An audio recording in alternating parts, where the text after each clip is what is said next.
Good morning, ladies and gentlemen, and welcome to the first ever Bangalore chapter of Smart Cities Art Cities, Exploring Creative Opportunities. My name is Sahir Dinojwala, and I will be introducing the sessions throughout the course of the day. We commence this conference with Hindustani classical and Western classical music performances by Dr. Radhika Joshi, followed by students and teachers from the Fataro School of Music, Bangalore. Dr. Radhika Joshi is a trained vocalist in the Hindustani classical tradition. She has learned the essence of music from great masters like Srimati Girija Devi and Srimati Kishori Amunkar. Welcome, Dr. Joshi. Good morning. I'll be presenting a short composition. It's a Ganesh Vandana in Rag Hamsadhvani. Hamsadhvani is a rag that originated in the Carnatic tradition but has been borrowed into the Hindustani tradition of classical music. So I thought in Bangalore it would be a very apt rag to perform. The composition has been composed by Srimati Kishori Amunkar ji.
Ganpat विघ्न हरण गजानन गणपत विघ्न हरण गजानन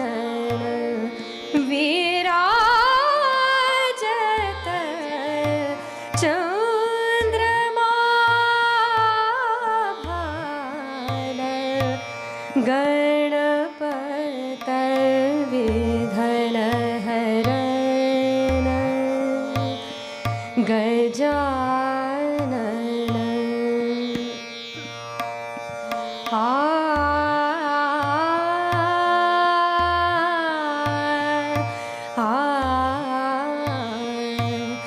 चंचल शशि प्रभु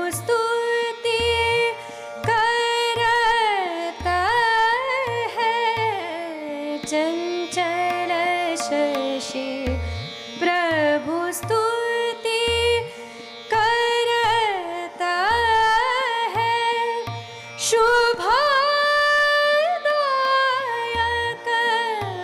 बुद्धि कृपाला गणपत विघ्न हरण गजानन गणपत विघ्न हरण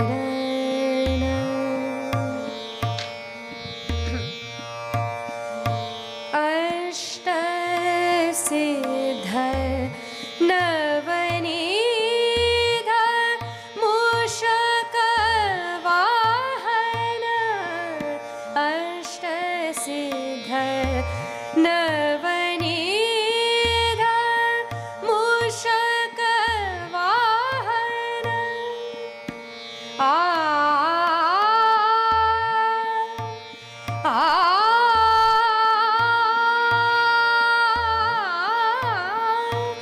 अष्ट सिद्ध नवनीत मूषक वाहन विद्यावंत ध्यान विशाल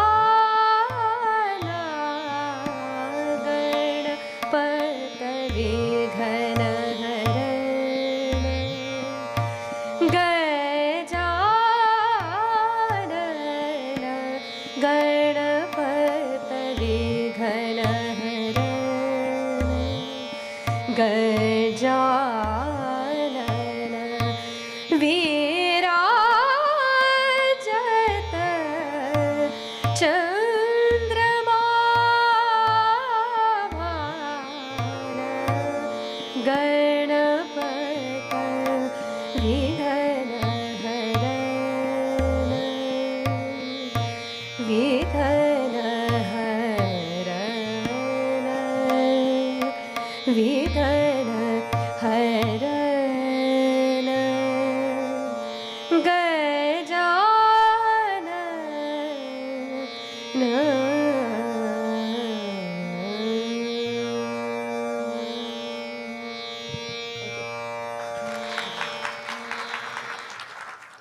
Thank you, Dr. Joshi, for that evocative rendering. Up next is a performance by students and teachers from the Fatado School of Music, Bengaluru, who will be rendering compositions from the Western classical tradition. These compositions include Mozart's Symphony 25 and Für Elise by Beethoven. Please.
I'd now like to invite Managing Director, Teamwork Arts, Co-Chair, FICCI Art and Culture Division, and member of the Global Advisory Committee for Earth Day 2020, and of course, Symposium co-convener, Sanjoy Roy, to give us an introduction and set the tone of the conference.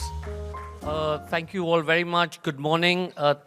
Thank you, Dr. Jyotsna, Dr. Joshi, for that wonderful performance, and I hope we're going to be able to get to hear you in many other different platforms. And thank you, Furtado School of Music, for bringing together these wonderful young people to open our morning. So give them a big hand. I think that's the way we should.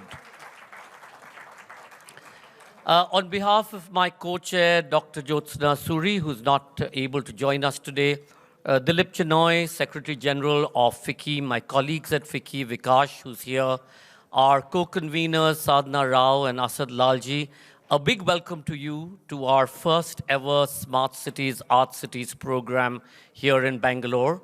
This is really an effort to bring together institutions and organizations and people involved in the arts to start a dialogue about what does a city need and how can a city progress from being just a city where you crib about the traffic and you are worried about the water and the lakes that are overflowing and the chemicals and the bad pollution. What do cities need to make them livable? The last 2 days I was in Singapore at the Global Cultural Districts Network, which is a gathering of cultural districts from across the world. And it was really interesting to hear and see the incredible effort that global cities are making from Pittsburgh and Detroit, Philadelphia, Hong Kong, Singapore, across Japan, to be able to bring together or create a harmony between people's expectation and what they have to offer in terms of arts and entertainment and the cultural life of a city. I have often said this, and many of you would have heard me say this before. The creative industries in India is really the future as the sort of industrial revolution fades behind us and falls behind us. The future belongs to the creative and knowledge industry. Unfortunately, in India, though about the estimated number of people is about 400 million who are involved in receiving either a primary source of income or a secondary source of income from everything from the ragi in the Gurdwara to the baul singer to the person who weaves a Banarasi sari, to many of the people that Pavitra works with in the textile tradition, to the pandal makers in Bengal, to the Ganesh Murti makers, to those working in technology, in animation, in AR and VR, in gaming. All of this is part of the creative industry network. We fail to understand how to be able to leverage this, and the series that we've been doing under the Smart City, Art Cities sort of overarching theme is really to bring together like-minded people, band them together in rooms like this, get a dialogue going as what is it that we can do collectively.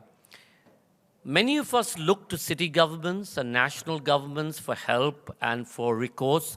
I think that time and that phase is over. As citizens, it's our responsibility primarily to bring to the fore what we have to offer. In this room today, we have such wonderful examples, whether it's Aditya Arya's Camera Museo that he inaugurated a couple of days ago, which was entirely his initiative, and I think it boasts of over 24,000 objects in the museum, Aditya, and we'll hear some of that when he does the presentation. To Pavitra, she and her mother have been working in the textile tradition for so many decades, and she's created a wonderful textile museum not so far away from the center of town.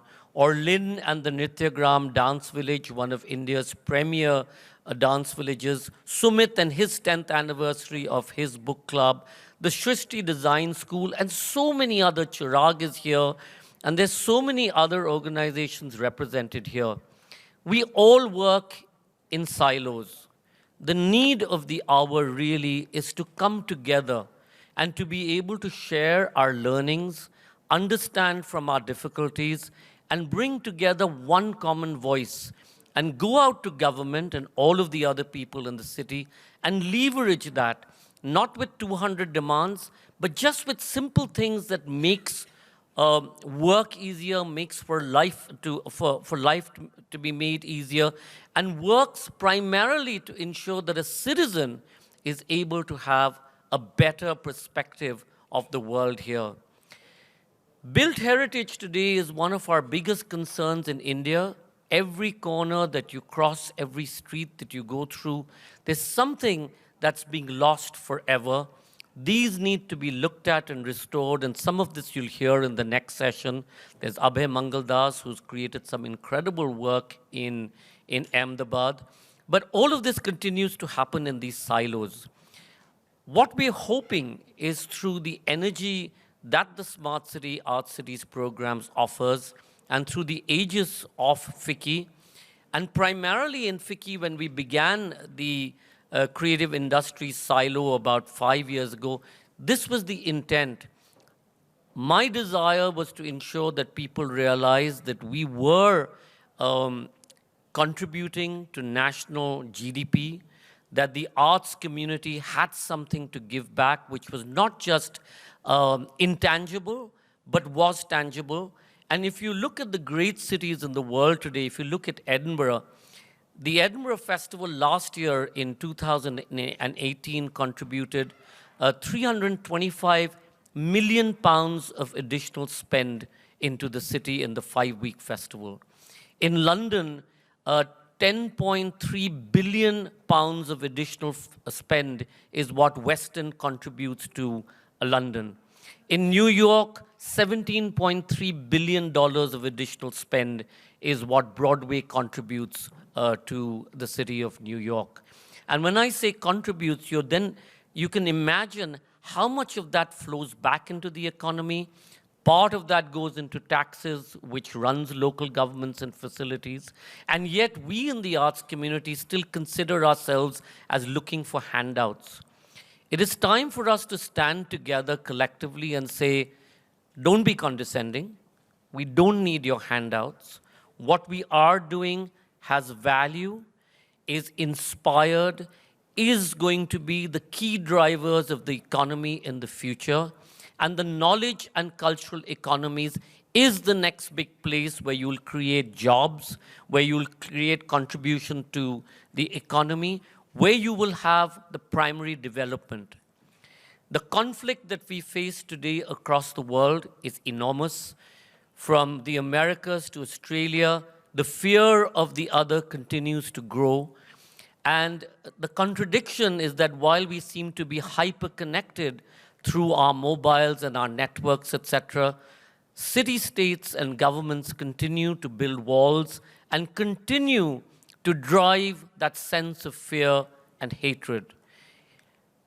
In many of the festivals that we run across the world as part of my teamwork hat, our effort and our attempt is to use the arts and culture to be able to find common ground, to be able to create opportunities where people are able to express themselves and understand that there are platforms that you can use to be able to aspire to excellence. This is not the responsibility of any one person or two persons. This is each of our responsibilities. It is time, therefore, for us to be vested in what we believe in, not always look to what somebody else should be doing and we haven't been able to doing. We can do it. If Gandhi could have freed a country from an entire colonial mindset, why can't we do it? What stops us? Why is it that we're always wondering about, this is something that can't be done? The arts community must band together, and we must band together not just because of what we do in each of our individual zones. We must band together for the future generations. If we cannot anchor them in identity, in our traditions, in our crafts, in our wisdom, we will lose so much. And in our losing so much, the world will lose. With climate change facing us in our face, with denials that still continue to exist in governments and in leadership across the world, we know that if we are able to use some of the traditional knowledge that we've had, some of this can be reversed. The earth will continue. Nothing's happening to the earth. It's mankind that will suffer. It's mankind that will be at the forefront of wars for water and for resources.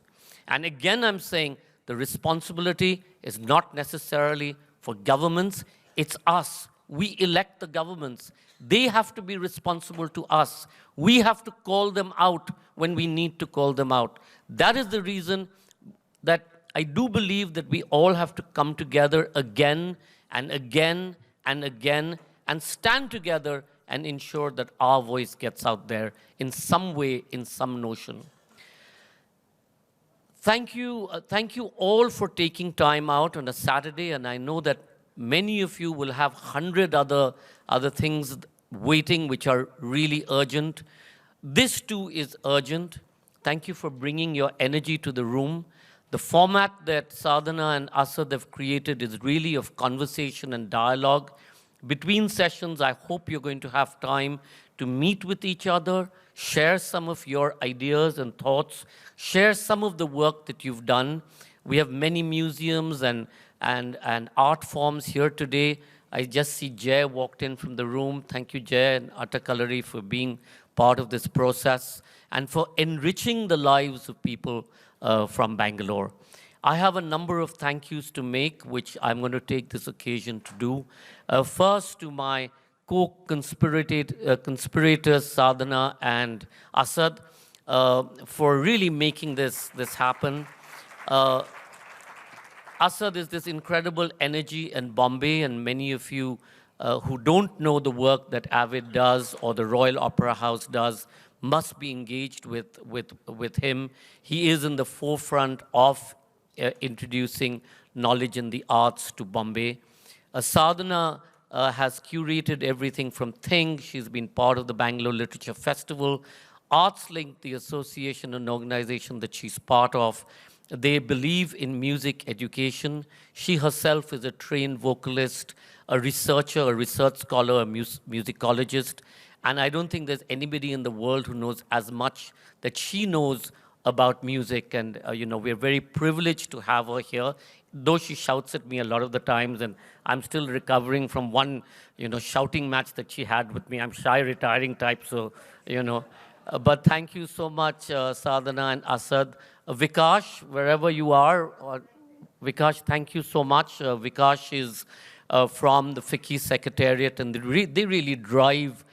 I may have the foolish ideas of bringing people together. They're the ones who unfortunately have to make it possible and happen. Thank you so much, Vikash, and to FICCI. Thank you, Lynn and Nrityagram, for bringing your energy to the table. And thank you, Chirag.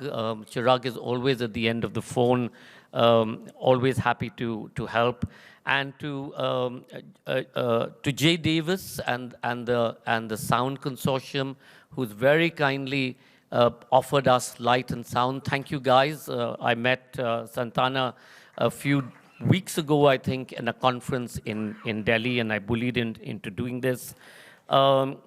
Murugesan from the Furtado School, and of course the Furtado School, and the Lalit Hotel for really opening their hearts and their coffers and providing us this wonderful venue, and of course giving us our lunch today. Finally, the panelists. Talking shops are stuff that we carry on going, yeah, some more blah, blah. But the importance is your experience, your energy, your learnings, and even more importantly, your feelings. What is it that we can learn from there? What is it that we can contribute to each other by learning about what was difficult and how you overcame that? And how can we bring that lesson, to make it more, to make it easier for the next generations. So thank you all for being here. I hope it's going to be an enjoyable first sort of opening, first seed that we've planted, as Sadhna kept telling me in the car. You have to say it's the first seed that we are planting. I said, yes, boss, anytime. So thank you all for coming to this first sort of planting of the seed. And I do hope that next time when we come together, there will be more of us from government, from corporate, from society, from individual organizations, because collectively we can make cities better. They won't happen just by leaving it to the politicians. For them, their objectives are different. How much money can we get by moving one chair to the other, one government to the other? The business of politics is a different business from perhaps this. We are here, the business of governance. Let's make that happen. Thank you.